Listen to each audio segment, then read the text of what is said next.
A song reaches the part where it opens up and something moves down your spine up the back of your neck.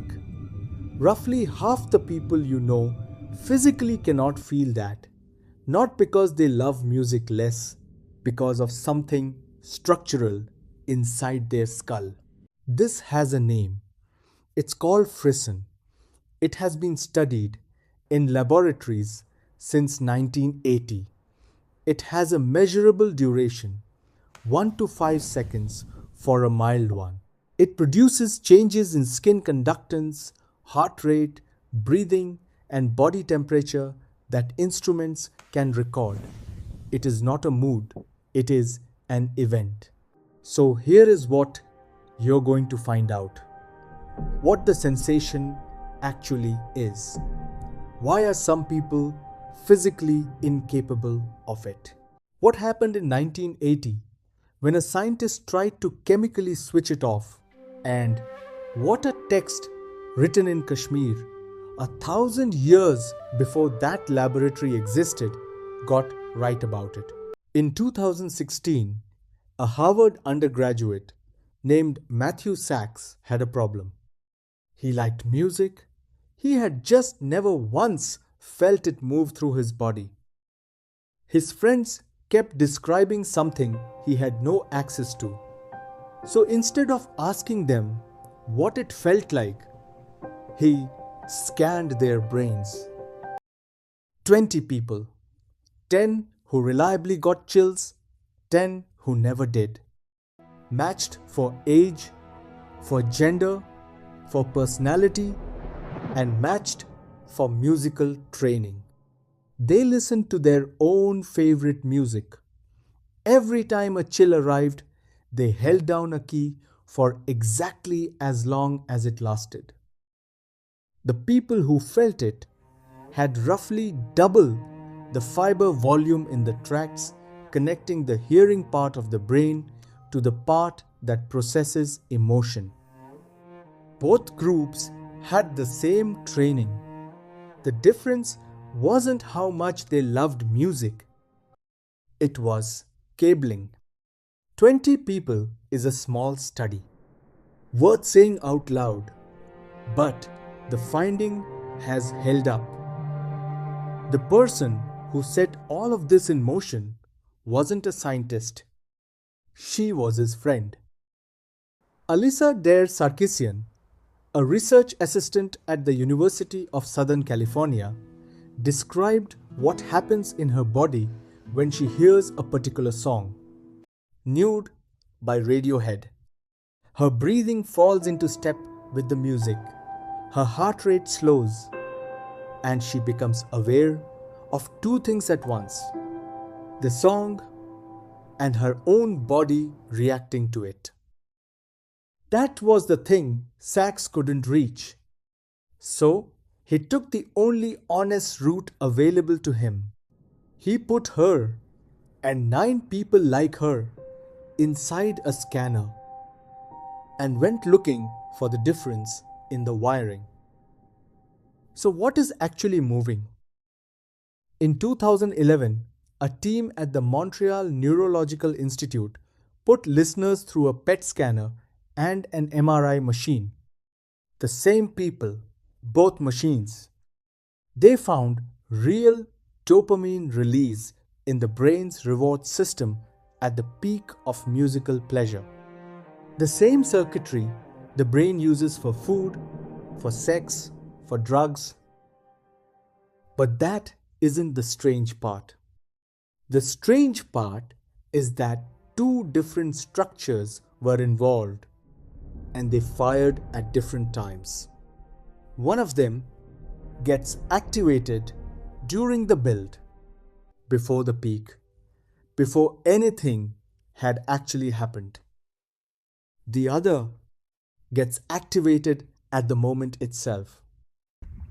The wanting and the having are in different parts of your brain, which is why the second before the drop can feel better than the drop. Which brings us to the year 1980. A pharmacologist at Stanford named Avram Goldstein had co-discovered the body's own opioids, the chemicals it manufactures internally to blunt pain and produce pleasure. In the paper that founded this entire field of research, he wrote something scientists almost never write. He wrote that music produced these thrills in his own bodily experience. He was studying his own body, and he arrived at a hypothesis with a disturbing edge. If the feeling was made of endorphins, then it should be possible to block it.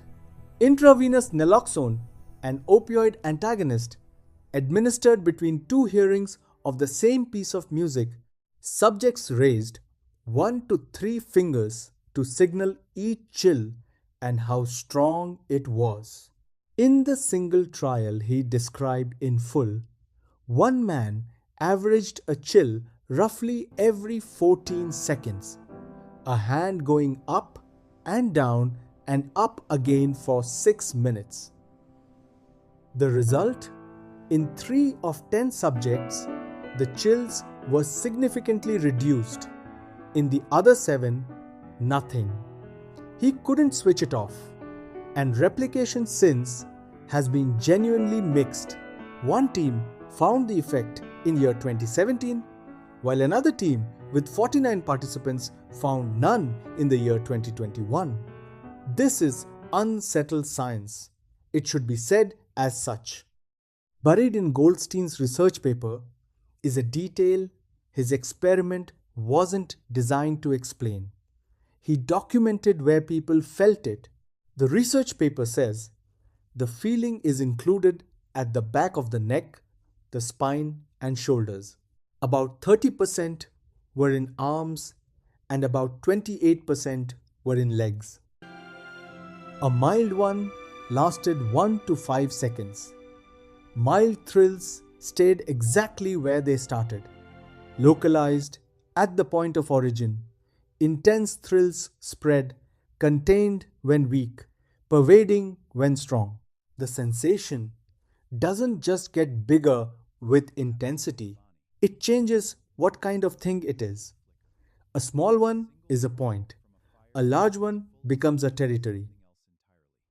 There is a text called the Vigyan Bhairava Tantra, a foundational work of Kashmir Shaivism.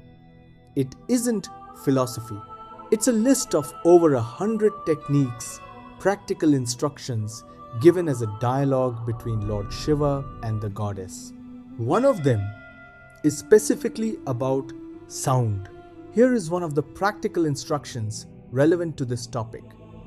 Sit with an instrument capable of a long, sustained tone. Play a single note, and instead of following the note itself, follow only its ending, the exact point where it thins and dissolves into silence. Do it again and again, note after note, attending only to the place where each one disappears. The text is specific about what happens if you keep doing this. Not that the feeling gets louder, not that it gets more intense.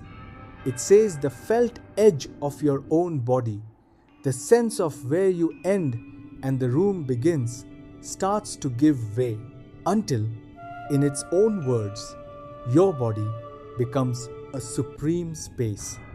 Over 1,000 years before a laboratory in California measured a feeling that spreads past its point of origin, a text in Kashmir gave us a specific instruction for how to help it spread on purpose.